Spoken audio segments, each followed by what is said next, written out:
वो सरकार का नमक खाते हैं, इसलिए ऐसी टिप्पणियां नहीं।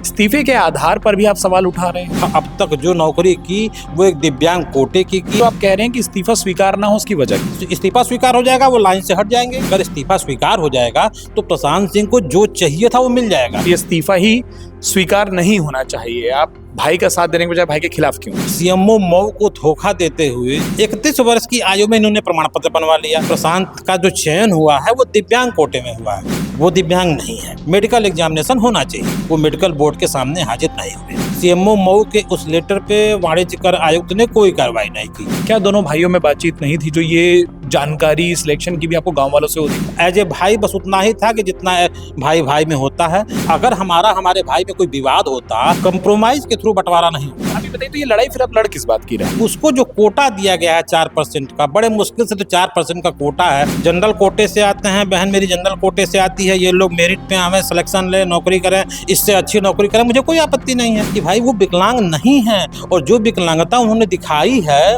वो 50 साल से कम के उम्र वर्ल्ड में नोटेड ही नहीं है। अयोध्या में प्रशांत कुमार सिंह का इस्तीफा जिस तेजी से वायरल हुआ, ढेर सारी बातें उस पर निकलकर सामने आई। उनके भाई विश्वजीत सिंह इस वक्त मेरे साथ मौजूद है। विश्वजीत जी, लगातार हम देख रहे हैं कि अलग अलग जगहों पर आप अपने पक्ष को रख रहे हैं, लेकिन एक प्रकरण और एक सवाल जो मूल रूप से जहां से मैं शुरू करना चाहता हूं, क्योंकि कई सारी बातें आपने रखी।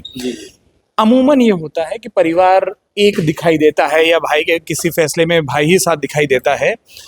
ऐसे में ये बताइए कि क्या ऐसा हुआ कि प्रशांत कुमार सिंह ने इस्तीफा दिया? उन्होंने कहा कि मुख्यमंत्री योगी आदित्यनाथ के खिलाफ जो टिप्पणी हो रही है वो उससे आहत हैं, नमक के कर्ज को अदा करना है, और आप कह रहे हैं कि पूरा प्रकरण और ये इस्तीफा ही स्वीकार नहीं होना चाहिए। आप भाई का साथ देने के बजाय भाई के खिलाफ क्यों? जी, ऐसा है कि प्रशांत कुमार सिंह जी ने कल इस्तीफा दिया है, लेकिन जिस कथन को वह कह रहे हैं उस कथन से मैं सहमत नहीं हूँ। उसमें सत्यता कुछ और है। वो इस्तीफा क्यों दे रहे हैं उसका रीजन कुछ और है। उसका रीजन यह है कि प्रशांत कुमार सिंह ने 27/10/2009 को सीएमओ मऊ को धोखा देते हुए नेत्र रोग की एक बीमारी होती है मैकुलर डिजेनरेशन, जो कि 50 साल से कम की उम्र में पूरे वर्ल्ड में किसी को आज तक हुई ही नहीं है। इनका डेट ऑफ बर्थ है 28/10/78। जिस डेट में इनका प्रमाण पत्र बना 27/10/9, यानी इनकी कुल आयु हुई 31 वर्ष। 31 वर्ष की आयु में इन्होंने प्रमाण पत्र बनवा लिया। पहली चीज़ तो ये संदिग्ध थी, चूंकि मैं एक डॉक्टर हूँ, मेरा रजिस्ट्रेशन नंबर 48/144 भारतीय चिकित्सा परिषद है। मुझे इसकी जानकारी 16/8/2021 को गांव के ही लोगों के माध्यम से हुई कि भाई प्रशांत का जो चयन हुआ है वो दिव्यांग कोटे में हुआ है। तो मैंने कहा कि भाई मैं बड़ा भाई हूँ, मेरा छोटा भाई का चयन दिव्यांग कोटे में हो जाए तो ये तो ऐसा हो ही नहीं सकता, वो दिव्यांग नहीं है।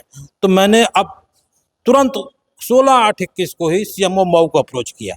चूँकि माननीय उच्च न्यायालय इलाहाबाद का डिवीजन बेंच का आदेश है Ajay Rai versus state of UP, जिसमें माननीय उच्च न्यायालय ने बताया है कि अगर किसी अपराध की जानकारी आपको हो तो आप तत्काल सक्षम प्राधिकारी जो जिले स्तर पे हों, आप उनके यहाँ कंप्लेन कर सकते हैं। आपने वो जिम्मेदारी निभाई कि जब मैंने आपको पता मैंने अपनी जिम्मेदारी निभाई। मैंने सीएमओ मऊ को अप्रोच किया सेम डे। सीएमओ मऊ ने मेरे बातों को सुना और तत्काल बड़ी अच्छी तरह से कार्रवाई करते हुए उनकी पत्रावली मंगाया। ठीक है। सीएमओ मऊ ने उनकी पत्रावली देखा तो उन्होंने कहा कि भाई ये प्रमाण पत्र तो प्रथम दृष्टया संदिग्ध है। अब दिक्कत ये कि प्रमाण पत्र संदिग्ध है तो किया क्या जाए। तो मैंने सुप्रीम कोर्ट का एक जजमेंट बताया माननीय सीएमओ मऊ को कि state of UP versus Ravindra Kumar Sharma, ये सुप्रीम कोर्ट का 2016 का जजमेंट है, जिसमें माननीय सुप्रीम कोर्ट ने यह स्पष्ट कर दिया है कि अगर आँख और कान की विकलांगता है तो उसका वेरिफिकेशन फिजिकल नहीं होगा, मेडिकल एग्जामिनेशन से होगा। क्योंकि प्रशांत कुमार सिंह ने जो विकलांगता दिखाई थी वो आँख से संबंधित थी, तो सीएमओ मऊ इस बात पे कन्विंस हो गए कि हाँ भाई according to judgement of Supreme Court medical examination होना चाहिए। सीएमओ मऊ ने त्वरित रूप से 28/9/21 एवं 7/10/2021 को मेडिकल बोर्ड गठित करके दो बार उनको बुलाया। वो मेडिकल बोर्ड के सामने हाजिर नहीं हुए। फिर मैंने माननीय मुख्यमंत्री कार्यालय को कंप्लेन किया। माननीय मुख्यमंत्री कार्यालय से तुरंत कार्रवाई हुई, सीएमओ को डायरेक्शन आया।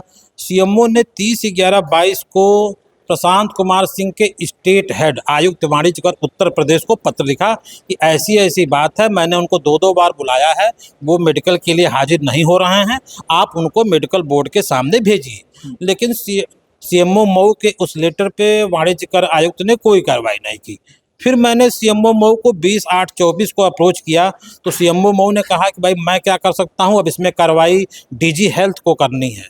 तो मैंने कहा सर डीजी हेल्थ को लेटर लिखिए। तो सीएमओ मऊ ने तत्काल 20/8/24 को ही डीजी हेल्थ को लेटर लिखा। फिर डीजी हेल्थ के यहाँ मामला पेंडिंग रहा, कार्रवाई नहीं हो रही थी, तो मैंने स्टेट कमिश्नर डिसेबिलिटी बोर्ड यहीं लखनऊ में उसका मुख्यालय है निशातगंज में जेबीटी परिसर में, मैंने स्टेट कमिश्नर से अप्रोच किया। चूँकि वह एक न्यायालय है, वो कमिश्नर का जो ऑफिस है वो एक न्यायालय भी है, वो एक न्यायालय की श्रेणी में है। तो मेरे कंप्लेन पे स्टेट कमिश्नर ने तुरंत कार्रवाई किया। 28/11/25 को सीएमओ मऊ को स्टेट कमिश्नर ने लिखा कि भाई इस प्रकरण पे कार्रवाई करिए और तत्काल हमको बताइए।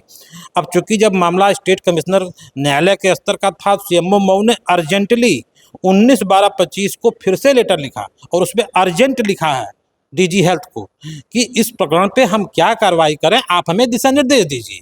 19/12/25 का वो लेटर देखिए, उसकी ओरिजिनल कॉपी मेरे पास है, ये फोटो कॉपी नहीं है, चूंकि मैं कंप्लेनेंट हूं तो एक कॉपी मुझे मेरे पास भी आई थी। तो अब मामला डीजी हेल्थ के यहाँ ये पेंडिंग है 19/12/25 से, डीजी हेल्थ कार्रवाई कर नहीं रहे हैं।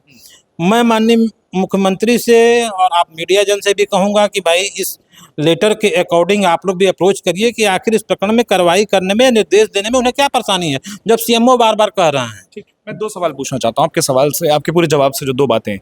एक, जब आपने कहा कि आपको गांव वालों से पता चला कि आपके भाई का सिलेक्शन विकलांग कोटे से हुआ है, क्या दोनों भाइयों में बातचीत नहीं थी, जो ये जानकारी सिलेक्शन की भी आपको गांव वालों से हो रही है? जी हाँ, चूँकि हमारे भाई से और तथाकथित मेरी बहन भी, उसका भी सिलेक्शन हुआ, वही पे एक प्रकरण है। मेरा उन लोगों से काफ़ी उसके पहले से ही हम अपना अलग रहते हैं।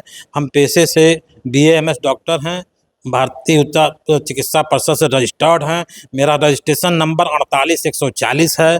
मैं उनसे अलग रहता था, मेरी उनसे खान पान सब अलग था, संबंध एज ए भाई बस उतना ही था कि जितना भाई भाई में होता है। लेकिन मैं उनके खिलाफ मेरी कोई वैमनस्यता नहीं थी। क्यों नहीं थी कि देखिए, दूसरा सवाल मेरा यही विश्वजीत जी थे, जैसे आपने कहा कि ठीक है बातचीत बंद है, अब आधार ये बनाया जाएगा ना कि चूंकि आप लोगों में एक दुराव है या एक दूरी है, तो क्या इसी वजह से आप ये लड़ाई लड़ रहे हैं? नहीं, उसको मैं स्पष्ट करना चाहता हूं कि देखिए हमने कंप्लेन किया है 16/8/2021 को, भाई जो आपने बताया जब आपको पता चला गाँव वालों से। लेकिन हमारा और हमारे भाई प्रशांत से कंप्रोमाइज के थ्रू बंटवारा हुआ है 6/7/22 को, यानी 1 साल बाद। तो अगर हमारे भाई में कोई विवाद होता तो कंप्रोमाइज के थ्रू बंटवारा नहीं होता। वो मैं सहमत हूँ, लेकिन एक मतलब बातचीत नहीं थी सामान्य तौर पर। हाँ, सामान्य तौर पे जो जनरल संबंध है वो नहीं थे उस तरीके से। वो नहीं थे। अभी बताइए, तो ये लड़ाई फिर आप लड़ किस बात की रहे? हम विकलांगों के लिए लड़ रहे हैं। हम आपको हमारी पूरी लड़ाई विकलांगों के लिए है। मैं अपने भाई और जो मेरी बहन 27/10/2009 को इसने प्रमाण पत्र बनवाया और 7/5/13 को बहन ने बनवा लिया। सेम सीएमओ, सेम डॉक्टर, जो आई सर्जन थे वही, 4 साल बाद भी वही।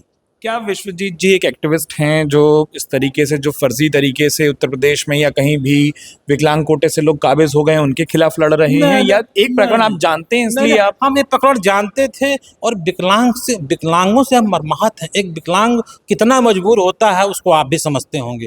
उसको जो कोटा दिया गया है 4% का, बड़े मुश्किल से तो 4% का कोटा है, उसको भी कोई ऐसा आदमी ले ले जो उसका पात्र नहीं है। मैं इसी लड़ाई को लड़ रहा हूँ। बाकी मेरा प्रशांत कुमार सिंह जनरल कोटे से आते हैं, बहन मेरी जनरल कोटे से आती है, ये लोग मेरिट पे आवे, सिलेक्शन ले, नौकरी करें, इससे अच्छी नौकरी करें, मुझे कोई आपत्ति नहीं है, लेकिन आप जनरल कोटे से आइए। विश्वजीत जी, कल आपने वो वीडियो आपने भी देखा होगा कि आपके भाई ने जिस तरीके से त्यागपत्र दिया और उन्होंने कहा कि उत्तर प्रदेश शासन में जो मुख्यमंत्री हैं उनके खिलाफ जो टिप्पणियां हो रही हैं वो उससे मर्माहत हैं, उससे वो आहत हैं, और उनका ये भी कहना है कि वो सरकार का नमक खाते हैं, इसलिए ऐसी टिप्पणियां नहीं।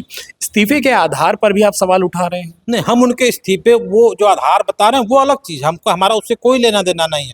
हम तो बस ये कह रहे हैं कि भाई आप दिव्यांग नहीं हैं, आप दिव्यांग कोटे से नौकरी कर रहे थे और आपने 13 से 6 अब तक जो नौकरी की वो एक दिव्यांग कोटे की, और आप जो कह रहे हैं कि तनख्वाह हम उठाए, तो वह तनख्वाह आप किसी दिव्यांग की उठाए।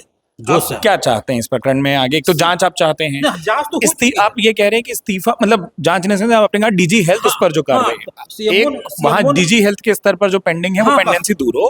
दूसरा जो आप कह रहे हैं कि इस्तीफा स्वीकार ना हो, उसकी वजह क्या है? उसकी वजह यह है कि अगर इस्तीफा स्वीकार हो जाएगा तो प्रशांत सिंह को जो चाहिए था वो मिल जाएगा। इस्तीफा स्वीकार हो जाएगा, वो लाइन से हट जाएंगे, नौकरी से हट जाएंगे, कोई जांच नहीं होगी, कोई उनसे रिकवरी नहीं होगी, और नौकरी में रहेंगे तो जब जांच होगी तो रिकवरी भी हो जाएगी। जो क्या प्रदूषण। आपको लग रहा है कि आप चूंकि एक लड़ाई को और लगातार जो आप बता रहे हैं कि 2021 से लड़ रहे हैं, आपके भाई को ये लगा कि शायद इसमें कोई परिणाम आ सकता है, इसलिए उन्होंने इस बहाने इस्तीफा दिया है? 100%, 101% प्रशांत कुमार सिंह ये जान रहे हैं कि भाई वो विकलांग नहीं है, और जो विकलांगता उन्होंने दिखाई है वो 50 साल से कम के उम्र में वर्ल्ड में नोटेड ही नहीं है, ना आज तक हुई ही नहीं किसी को। तो उनको पोल खुलने का डर था तो उन्होंने इस बहाने, आप बोल रहे हैं, इस्तीफा? हाँ, वो एक लाइन बना के हटना चाहते हैं। मैकुलर डिजेनरेशन एक ऐसी बीमारी है, मैं चूंकि डॉक्टर थोड़ा बता दूं आपको, जी। उसमें रेटिना डैमेज होती है। रेटिना जब डैमेज होगी तो ऐसा व्यक्ति सामान्य अक्षर न पढ़ पाएगा, न सामान्य कॉन्ट्रास्ट पढ़ लिखा पाएगा, पढ़ी के काम में, हाँ, कुछ नहीं कर पाएगा, सामान्य रोशनी में देख नहीं पाएगा। तो कैसे अब तक वो नौकरी कर रहे हैं? जो आप देखते होंगे प्रिंटिंग होती है, नोटिंग जो वो कर रहे हैं। नोटिंग होती है, कैलिबरी होता है 11-12 कैलिबरी को मैकुलर डिजेनरेशन से पीड़ित व्यक्ति नहीं पढ़ पाएगा, उसको कम से कम 20-24 कैलिबरी का प्रिंटिंग करना पड़ेगा। जी जी, अंतिम एक दो सवाल और पूछूंगा। एक चीज ये बताइए, जैसे आप ये लगातार कह रहे हैं, आप अपने भाई को जितना जानते हैं उस दुराव के बावजूद, क्या उनकी कोई राजनीतिक महत्वाकांक्षा है जो इस तरीके के स्टेटमेंट या इस तरीके के इस्तीफे जो उन्होंने किए हैं? राजनीतिक महत्वाकांक्षा उनकी अगर हो, भगवान करें वो बहुत बड़े से बड़े पद पे जाएं। मेरा बस एक प्रथम नहीं, सवाल, मैंने इसलिए पूछा क्योंकि जैसे कई लोग ये कह रहे हैं कि एक राजनीतिक जुड़ाव उनका रहा है। राजनीतिक जुड़ाव उनका चयन से पहले था। जब उनका सिलेक्शन नहीं हुआ था तो उसके पहले वो लोकमंच के जिला अध्यक्ष थे। अच्छी बात है, चुनाव सिलेक्शन नहीं हुआ, समाजवादी पार्टी के नेता अमर सिंह ने अलग होकर बनाया जी, अमर सिंह की पार्टी के वो जिला अध्यक्ष थे, वो अच्छी बात है, कोई दिक्कत नहीं है, हमें आपत्ति उससे नहीं है। वो नौकरी से हटने के बाद जो करें हमें उससे भी आपत्ति नहीं है। हमें आपत्ति इससे है कि आप 16 जो 27/10/2009 को प्रमाण पत्र गलत बनवाए और उस प्रमाण पत्र के आधार पे आपने सीएमओ मऊ को धोखा दिया। पब्लिक सर्विस कमीशन, अभी तो पब्लिक सर्विस कमीशन से हम कुछ कर ही नहीं पा रहे, आपके है नहीं है, पब्लिक सर्विस कमीशन को भी धोखा दिया। आखिर धोखा तो पब्लिक सर्विस कमीशन को, उसके कोटे से आप नौकरी पाए हैं। हम तो ये चाहेंगे कि मीडिया के माध्यम से पब्लिक सर्विस कमीशन भी देखे कि भाई आपने किसको कोटा दे दिया। वो एक इंडिपेंडेंट इंक्वायरी वहां पे भी हो, एक वहाँ भी होनी चाहिए। और बोलिए। दूसरी चीज कि मैं, चूंकि आप अमर उजाला से हैं और हमारे जनपद में आपका कार्यालय है, तो ये चीज हम कह रहे हैं तो लगेगा कि बड़े भाई है, किसी कोई तो विरोध होगा उसकी वजह से कहता है। हमारा पूरा गांव हमारा सरमा जनपद है, अरे सरमा गांव है मेरा, तहसील है सदर, थाना है सरालखनसी। आप अपने मीडिया कर्मियों को जरा मेरे गांव में भेजिए, हमारे गांव का हर एक इंसान बताएगा कि अरे प्रशांत साहब तो फर्जी हैं। ठीक है, अंतिम सवाल मैं पूछता हूँ। एक, आप क्या चाहते हैं? दूसरा, अगर इस्तीफा स्वीकार हो जाता है उस दिशा में फिर आपके पास विकल्प क्या बचेंगे? अगर इस्तीफा स्वीकार हो जाएगा तो मेरी लड़ाई बहुत कमजोर हो जाएगी। अगर इस्तीफा स्वीकार हो गया तो प्रशांत सिंह इस प्रकरण को जीत जाएंगे। क्यों? क्योंकि वो सिस्टम से बाहर हो जाएंगे, फिर जांच होगी नहीं। जब सिस्टम से बाहर होगा तो जांच नहीं होगी, और जो अब तक वो धन उतारे हैं उसकी रिकवरी नहीं होगी। इसलिए मेरा बस यही है कि भले उनको जो चाहे उनके साथ हो, मैंने माननीय मुख्यमंत्री उनका जांच करा लें, देख लें, उसके बाद जो डिसाइड करना है कर लें, हमें कोई दिक्कत नहीं है।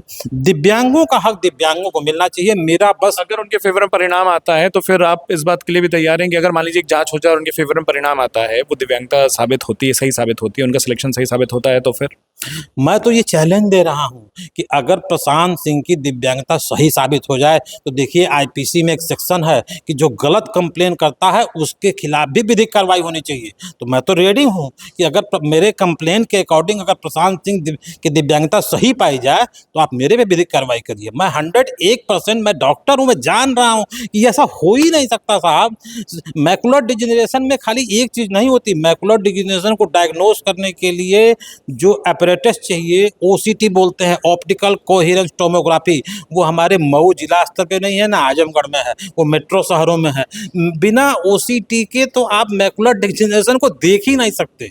तो आप वो सबसे बड़ी बात यह है कि जिस यंत्र के माध्यम से देखना है वो यंत्र जिला मुख्यालय पे और मंडल मुख्यालय पे सरकार के पास नहीं है। इसलिए आप मेडिकल एग्जामिनेशन की मांग हाँ, कर रहे हैं कि वो मेडिकल ठीक है। एग्जामिनेशन। ठीक है विश्वजीत जी, विस्तार से आपने अपनी पूरी बात रखी, उसके लिए बहुत शुक्रिया समय देने के लिए। जिस तरीके से प्रशांत सिंह का इस्तीफा वो सुर्खियों में आया और उसके बाद उनके भाई विश्वजीत, जो कि खुद एक डॉक्टर हैं और वो इस्तीफे से ज्यादा उस सिलेक्शन को चैलेंज कर रहे हैं, लंबी लड़ाई लड़ रहे हैं, उनका कहना है कि इस्तीफा अगर स्वीकार हो जाएगा तो जो प्रशांत सिंह हैं और जिस बिना पर उनके पास वो नौकरी है, कथित तौर पर जो उन्होंने कहा कि फर्जी प्रमाण पत्र के आधार पर, वो सारी जांच से बच जाएंगे। अब इस मामले में आगे उत्तर प्रदेश शासन के पाले में गेंद है, वो क्या फैसला करता है, किस तरीके से करता है, वो तमाम अपडेट्स हम आपको बताएंगे। प्रकरण पर आपकी जो भी राय हो हमें जरूर बताएं। अपना वक्त देने के लिए विश्वजीत जी और आपका बहुत बहुत शुक्रिया। आप देख रहे हैं अमर उजाला उत्तर प्रदेश। अगर आप ये वीडियो YouTube पर देख रहे हैं तो हमारे चैनल को सब्सक्राइब करें और बेल आइकन को दबाना ना भूलें। अगर आप Facebook पर ये वीडियो देख रहे हैं तो हमारे पेज को लाइक करें।